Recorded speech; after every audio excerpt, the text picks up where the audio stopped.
You're listening to the Agony Column News Report featuring interviews, phone interviews, reports from live book events and festivals, and conversations with readers. You can find additional news, interviews, book reviews, and more 5 days a week at the Agony Column website at trashotron.com/agony.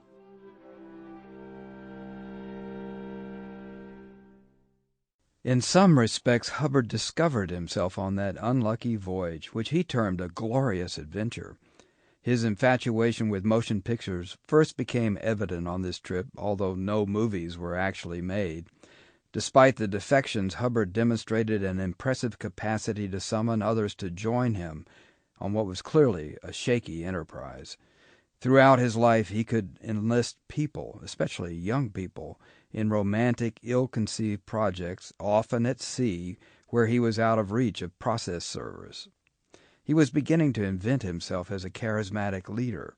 The grandeur of his project was not yet evident even to him, but in the Caribbean motion picture expedition he clearly defined himself as an explorer, sailor, filmmaker, and leader of men, even though he failed spectacularly in each of those categories.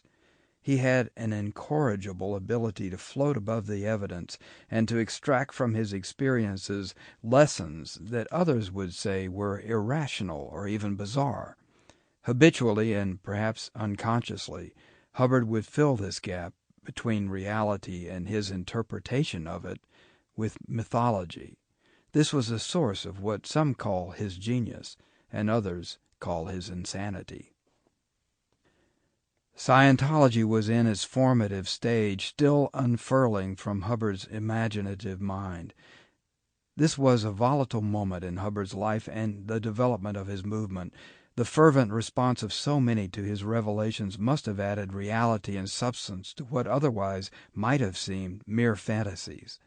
Not only was he inventing a new religion, he was also reinventing himself as a religious leader. He was creating the legend of who he was in the minds of those who believed in him, and inevitably he became imprisoned by their expectations.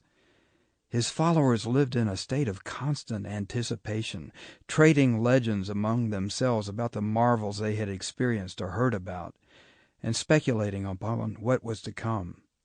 Moments of magic and transcendence kept reason at bay.